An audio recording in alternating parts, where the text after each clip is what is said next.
এবং সব থেকে ইম্পর্টেন্টলি আমি যে এত ছবি করতাম, হুম। আমার নাম আলাদা করে স্টেটসম্যানে লিখবে যে এটা তো অন্য প্রসেনজিৎ, এই প্রসেনজিৎটাকে আমরা দেখিনি। তার মানে এই মানুষটা না প্রথম আমাকে ভেতর থেকে চালিয়ে দিল যে আমার ভেতরে একটা কিছু আছে, ওই মানুষটা আছে বলে এই মানুষটা আছে, কিন্তু ওই মানুষটার সঙ্গে এই মানুষটা, এই প্রসেনজিৎটাকে আমাকে বার করে আনতে হবে। এই অ্যাপারেন্ট সাকসেস, তোমার এত বড় ক্রাশ, এত ফিমেল ফ্যান ফলোইং, তা সত্ত্বেও কিন্তু তুমি তখন ওঠানামার মধ্যে দিয়ে যাচ্ছ। মানে অনেকটা দিন অবধি তোমাকে কি প্রেস বলো, কি সিনেমার মেইন যে জায়গাটায় তুমি যেতে চাইছিলে, যে প্রসেনজিৎ চ্যাটার্জি, সেইটাতে পৌঁছতে তোমাকে অনেকটা টাইম আবার স্ট্রাগল করতে হয়েছে। সেটা কেন? সেটা কি ব্যক্তিগত জীবনেও কিছুটা এফেক্ট করেছে? না, সেইভাবে আমি ব্যক্তিগত জীবনের সঙ্গে আমার কেরিয়ারকে, মানে আমার কেরিয়ারকে কখনো আমার ব্যক্তিগত জীবন এফেক্ট করেনি। সেটাও তো আমার, আমি মানুষ, ব্যক্তিগত মানুষটাকে এফেক্ট করেছে। কারণ কেরিয়ারের যে ব্যাপারে আমি খুব ফোকাস। আমি তখনও বলেছি, আজও বলবো, ভবিষ্যতে বলবো, যেদিন আমি মনে করবো যে আজকে আমি না, ক্যামেরাটা আমার কাছে is like my by talking to your মা। হুম। আমি পৃথিবীর সবাইকে ডিনাই করতে পারবো, ক্যামেরা লেন্সটাকে ডিনাই করতে পারবো না। মানে যে কারণে আজকেও যদি কেউ কোনো জায়গা থেকে খবর যায় বা আমার মোটররা বলে যে দাদা 0.5 ঘন্টা পরে আসবে, ডিরেক্টররা জানে এই মানুষটা 5 মিনিট লেট করে, তার মানে একটা খুব জেনুইন বড় কিছু প্রবলেমে উন্মাদা আছে, নাহলে 0.5 ঘন্টা লেট এই লোকটা করবে না। সেই জায়গা থেকে আমি বলছি যে আমার না, আমার মনে হয় যেটা হচ্ছে যে না, একটা মানুষ হয় পৃথিবীতে একটা কিছু পাওয়ার পরে খুশি হয়ে যায়। এক্সাম্পল বলছি যে ভাই আমি এটুকু নাম করলাম, তখন তো এত কিছু শো টো, এত টেলিভিশন কিছুই ছিল না। আমি কি 3-4 বছর নাম করলাম, তারপর একটা সময় গিয়ে যাত্রা করলাম, একটা সময় গিয়ে করে আমি নিশ্চিন্ত, I am secure and my family is secure. আমি অলওয়েজ 5 থেকে 7 বছর অন্তর অন্তর এসে 40 তলার একদম এজে এসে দাঁড়িয়ে বলেছি, let me take the challenge, নয় বাঁচবো নয় মরবো। আমি খুশিটা শুধু আমার না, ওই কাজের তোমার তাগিদ, ফাইনান্সিয়াল ঘুরে দাঁড়ানো তো অনেকবার হয়েছে। অনেকবার, ওটা তো আমি একদম এক একবার খাদের তলায় হ্যাঁ, চলে 5 গেছে। টাকা নিয়ে বেরিয়ে গেছি হ্যাঁ। গাড়ির থেকে, সেই তো আছে, ছেড়ে দে, মানে এটা ঈশ্বরের আশীর্বাদ ছাড়া সম্ভব না। হুম। মানে এটা মানে এটা 20 অমিতাভ বছর বচ্চনের আগেও, মতনই প্রায়, মানে মানে 40 বছর কাজ করে 20 বছর আগে 5 টাকা নিয়ে বেরিয়ে পড়েছি পকেটে। ঈশ্বর, এটা ওটা ঈশ্বর আর মা হুম। আর আমার দর্শকরা। হুম। কিন্তু আমি বলছি যেটা, যে আমি না, যেটা সব থেকে ইম্পর্টেন্ট আজও তাই, এই মুহূর্তেও আমি কোনো জিনিসটা, বিশেষ করে when it comes to cinema, hmm. যে এইটা করে আমি হ্যাপি, হুম। এইটা করে আমি একদম সন্তুষ্ট হয়ে গেলাম, হুম।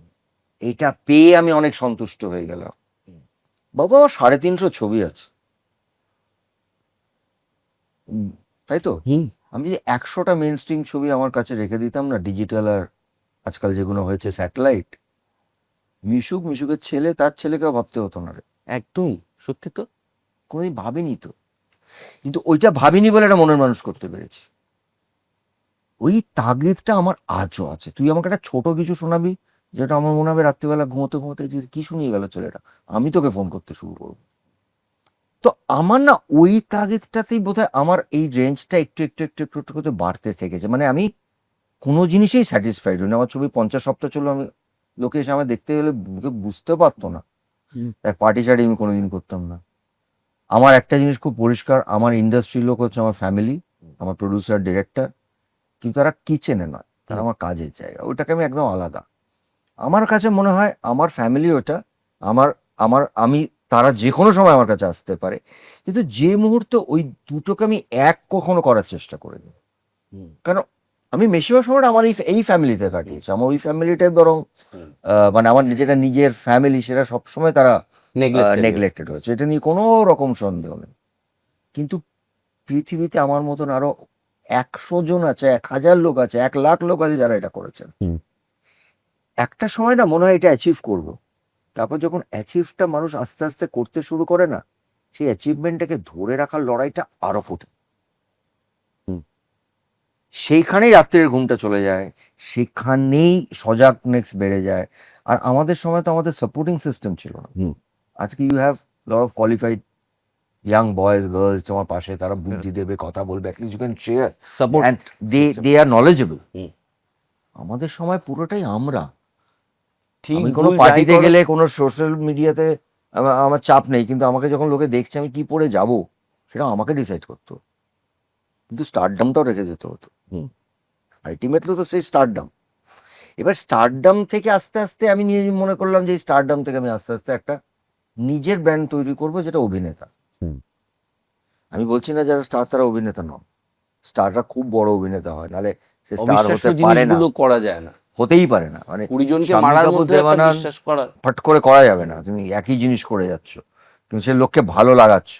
বাট আমি মনে করছি যে আমার এই এই জার্নিটা না ননস্টপ আমি আগে নিয়ে গেছি, যে কারণে একটা সময় পরে আমাকে না ওইভাবে বাঁধতে পারছিল না যে আমি কি রোম্যান্টিক হিরো, হ্যাঁ ওটা আছে, আমি কি অ্যাকশন হিরো, নাকি আমি এটা অন্য ধারার ছবির হিরো। এইটা বোধহয় আমাকে একটা কোথাও যাবে নিজেকে না একটা আলাদা একটা, যেটার জন্য আমি বম্বেতেও খুব আমাকে অন্যান্য রাজ্যে, এই শুধু বম্বে কেন বলবো, আমাকে ভীষণভাবে একটাই কথা বলে যে মেইন স্ট্রিম, একদম হার্ডকোর মেইন স্ট্রিম অ্যাক্টররা এইভাবে মানে একটা জায়গা থেকে সরে এসে আর একটা জায়গায় বসা সচরাচর কেউ করেনি। এটা ভীষণ লোভ তো ওটা। হ্যাঁ, কারণ ওটা একটা লোভ। আন্তরাজ থাকবে অনেক। আমি যখন অটোগ্রাফ করেছি সুপার হিট হয়েছি, হুম। কিন্তু আমি জানি আমার শ্বশুরবাড়ির জিন্দাবাদের মতো হাততালিটা পড়বে না, কিন্তু ওই হাততালিটা সিটিটাকে আমাকে মেন্টালি মাইনাস করে অটোগ্রাফটা করতে হচ্ছে। আর সেক্ষেত্রে অভিনয়টাও প্রাক্তনও বদলে সুপার যাচ্ছে। হিট, হ্যাঁ। কিন্তু আমি কি প্রাক্তনে বসে ভাববো যে শ্বশুরবাড়ি জিন্দাবাদের মতন আমার বা ঋতু সিনে সিটি পড়বে, হাততালি পড়বে? So as an emotion of an actor তুই বুঝতে পারবি যে I had to fight back. So it is a continuous process. আর এটা যেদিন থেমে যাবে আমি ফোন করে বলে দেবো, রাহুল জানিস তো আমি আর পাঠ করছি না। কিন্তু এইটা তো একটা অদ্ভুত ড্রাগ। এটা এই drug। যে বুম্বাদা বুম্বাদা বুম্বাদা, মানে তুমি একটা পা ফেলবে, পশ্চিমবঙ্গের যে কোনো জায়গায় পাগল হয়ে যাবে লোকে। এই ড্রাগটা তো তোমাকে তৈরি করেছে শ্বশুরবাড়ি জিন্দাবাদ। একদম অমর সঙ্গী শ্বশুরবাড়ি জিন্দাবাদ। হ্যাঁ হ্যাঁ হ্যাঁ। এই ছবিগুলোই এখন আর অস্তিত্ব রাখছে না, মানে আজকের বাংলা ছবিতে আমরা আর এই ধরনের ছবির জায়গা দেখতে পাচ্ছি না। এটা তোমার দুঃখ হয়? না, আমার কিছু দুঃখ হয় না। এটা আমি বলে বলে হয় এবং সেটা প্রমাণিত হয়। সারা বিশ্বে, সারা পৃথিবীতে, বিশেষ করে আমাদের ইন্ডিয়ান সিনেমাতে, গান বলি, সিনেমা বলি, অভিনয়ের ধারা বলি, যেটাই বলি, সিনেমা মানে অভিনয়ের ধারা প্রত্যেক 10 থেকে 12 বছর পরে পাল্টায়।